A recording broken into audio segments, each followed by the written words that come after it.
2015 question number 30.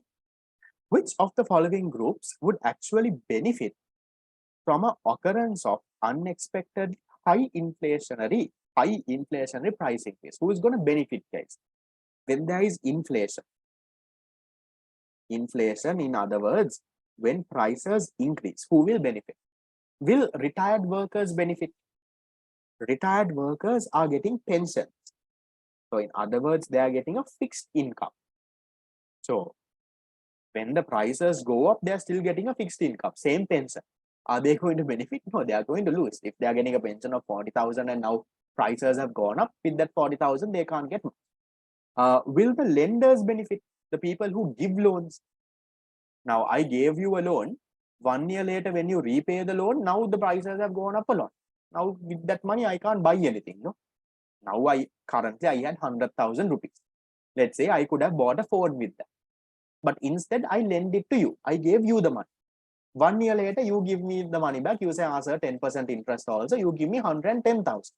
But now the prices have gone up so much. Now the phone is 200,000. I have lost, no? If I have bought the phone now from 100,000, I could have got the phone. But I gave it to you. I got 110,000 back. But the prices went to 200,000. So lenders are losing. Wage earners, daily wage earners, they'll also lose, guys. They also get like a fixed salary, every day, 500 rupees, 600 rupees, they get that. So they also kind of will lose out. Okay. Elderly who have saved money during their working years. So what happens to people who have saved money? They also lose, no? Because real interest rate is negative, right? When prices have gone up so much, people who save will lose, guys. So when there is inflation, the people who will benefit are the people who spend now. People who spend or people who borrow, they will this thing. Now, for example, when there is inflation, let's say now I gave you a loan of 100,000, my previous story. Now you will benefit. So you were planning to buy the phone next year, but you soon took 100,000 loan from me and bought the phone now. So next year when the phone is 200,000, you have bought it already for 100,000. So see, the borrowers are the ones who will benefit. Remember, the borrowers or people who are spending. When there is inflation, guys, you have to spend. That is the more smarter thing to do, because if you save money and keep, if the interest rate that you're getting from saving is lesser than the inflation rate, you're actually losing a negative real interest rate, we say. Okay. 30 is number 5. We'll go to 31. Okay. When an economy is at full employment, which of the following will most likely generate demand pull inflation? It's practical, guys. So when there is inflation, whoever who borrows is winning, no? Now, let's say, for example, right, currently, let's say the price of, okay, let's say we look, the price of a laptop was 100,000. Okay? You didn't have 100,000. So what did you do? You borrowed 100,000 from me. Okay? You borrowed 100,000 from me and you bought this laptop. 1 year later, now the price of the laptop is 200,000. Now you're repaying your loan. You're giving the money back to me. You're paying me, let's say, with 10% interest. You're repaying me only 110,000. So can you see? Because you borrowed and you bought the stuff now, right? Because you borrowed and you bought that laptop now, you have benefited. Because if you waited for 1 year, laptop would have been 200,000. You couldn't have bought it. So borrowers actually benefit. The ones who lend now, if I am the one who gave you that loan, I have lost. Because earlier with my 100,000, I was able to buy a laptop. Now with the 110,000 that you give, if I want to buy a laptop, I can't, because prices are very. Yes, wage earners also, you can consider them as kind of like fixed income. Right. When an economy is at full employment, which of the following will generate demand pull inflation, guys? So what is demand pull inflation? Where the aggregate demand increases. So think there is an economy at full employment. This is aggregate supply. This is aggregate demand. Okay. Very simple, guys. Think which of this will increase the aggregate demand.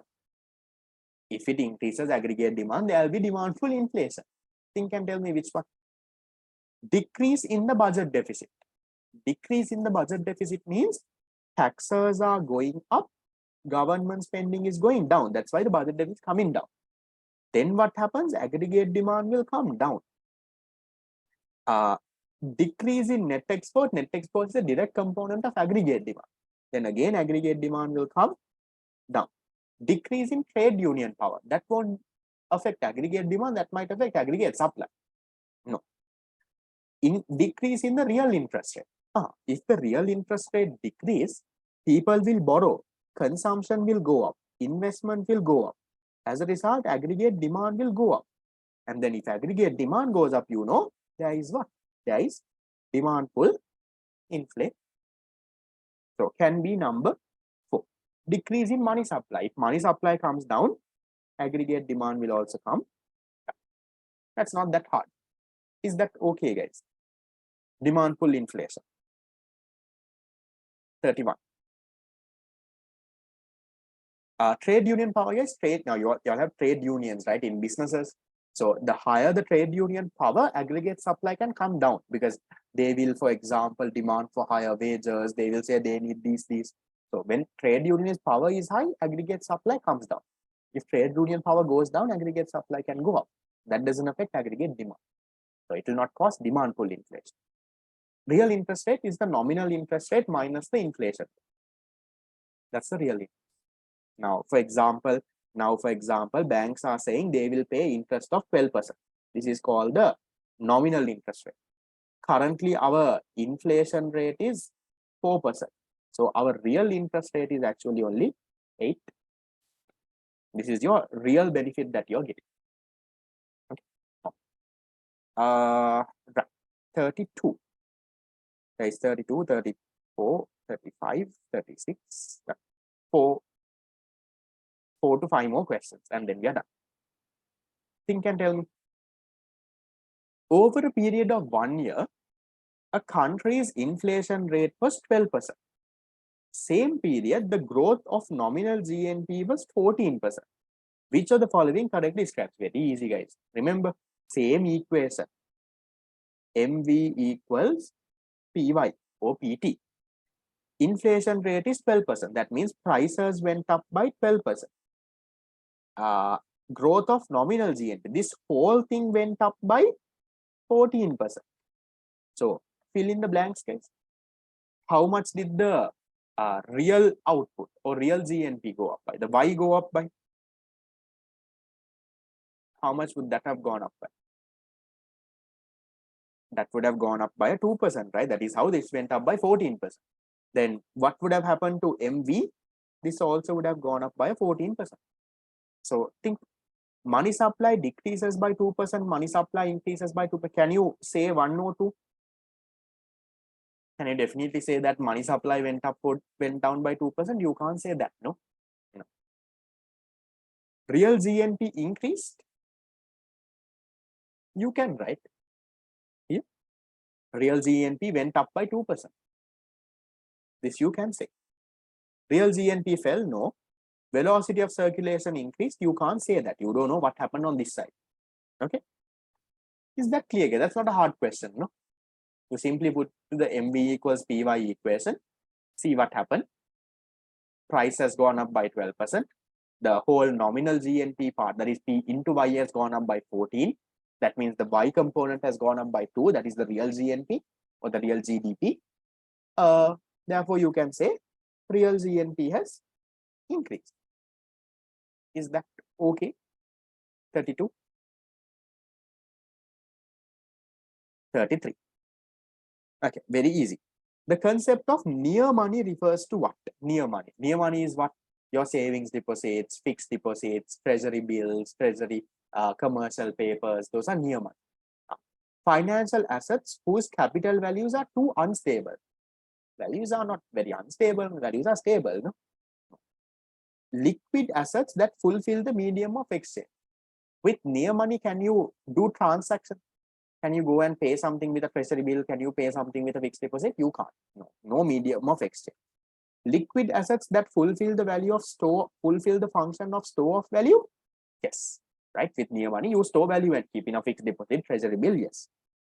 but not the medium of exchange? Correct, no? With near money, you don't use it as a medium of exchange. You can't pay things with a treasury bill or bond. No? So does not a medium of exchange. That part is also correct. So that can be your answer. Checks on demand deposits? No. Credit cards, that is money subsidy? No. Easy one. Fine. 33 is number 3. Then we'll go to 34. Which one do you think is this, guys? Largest component of monetary aggregate in Sri Lanka at present. This has not changed. Even now it's the same. Now you have no under M4, you have currency held by public, demand deposits, time and saving deposits, RFC, NRFC, that. There are so many, no? So they're asking from those, which one is the biggest? The biggest, guys, is time and savings deposits of the public in commercial banks. That is the biggest compo. So which one is that? Number 4. Quasi money.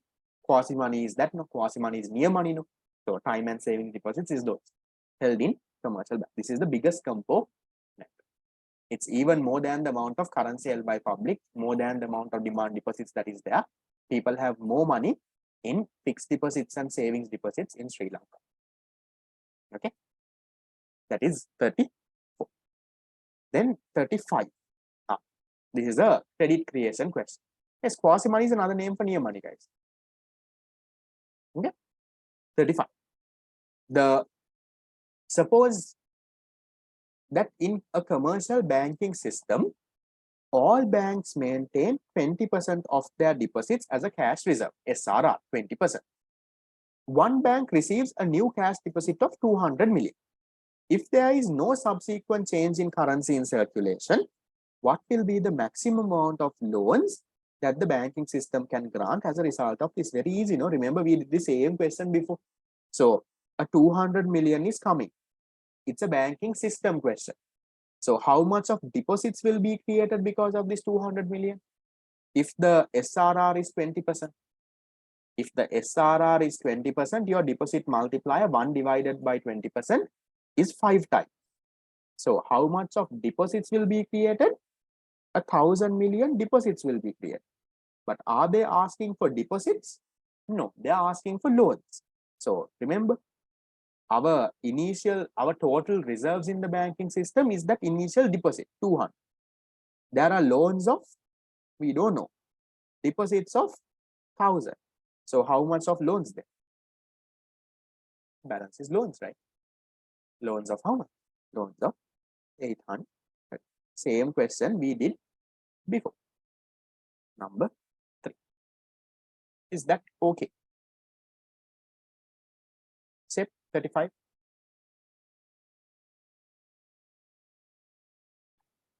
Then going into, all right, that is it. So we'll, oh no, there's one more, no? 36 is there, sorry. 36, and then we can call it a day. Question 36. Loans provided equals money supply, no? Yes, money supply is currency held by public and demand deposit. Yeah, those are basics. Money supply, CC plus DD. Loans is not the money supply. Loans will affect the money supply, it will affect the demand deposit, but loans are not a component of money supply. Okay. Which of the following would be expected to occur as a result of an open market sale of government securities? Easy, you guys. Tell me. So if the central bank CBSL sells, so if the CBSL sells, who has to buy? Who will buy? Commercial banks have to buy. So when banks buy, what will happen to the amount of reserves in commercial banks? Commercial banks are now paying money and buying this treasury bills and bonds. Central bank is selling. So the reserves will come down, guys. How will the reserves go up? Commercial banks are buying. Buying means you have to pay money. Okay, so reserves go down. If reserves go down, what will happen to the amount of loans? Loans can go down. If loans can go down, what will happen to money supply? Money supply can go down. And also tell me, guys, now when the amount of reserves is less, what will happen to the interest rates? Now commercial banks have very little money with them because they had to buy a huge treasury bill and bond. What will happen to interest rates? Interest rates on one side will increase. Okay, this is what basically happened. So see which one can be our answer. Increase in real GDP. I don't know, we'll leave that. Increase in interest rates charged on loans. Can be, no? Can be an answer. Increase in the number of loans made. No, loans will come down. Wrong. Increase in private investment. If loans come down, investments come down, right? Money supply comes down, no investment. Increase in money supply, no, money supply also comes down. Yeah, there will not be an increase in the GDP, guys. GDP will come down because money supply comes down, aggregate demand comes down. Aggregate demand comes down means on the other side, the output, or in other words, the GDP of the country will come down. Okay. So 36 is answer number 2. Very direct and straightforward. Is that okay, guys? 2015 question number 36. How did you all do there? There were 1, 2, 3, 4, 5, 6, 7 questions. How much out of 7? At least 4 or 5. Okay. At least if you got 4 or 5, should be okay. But make sure, guys, that you learn these questions properly. So we'll have our next class tomorrow morning. We'll try and finish off all the MCQs. 16 to 22 we'll finish off. If we have some more time, we'll start the essay questions as well. So we'll want to try and finish as much as possible. So if we have time, we might have time to do around essay questions of around 3 years, 2 or 3 years. So do all the MCQs, try out the essay questions for 2011, 12, 13 at least, and come. We should be able to start and get going. Right. So we'll call it a day with that. And then the time for those 2 classes, guys, it's a little hard to change because those are the only times that I'm free. I'll try my level best to put it onto YouTube as soon as possible. But again, can't guarantee. On your end, try your level best to come. So we'll call it a day. I'll see you all tomorrow for the 2016 paper. See you.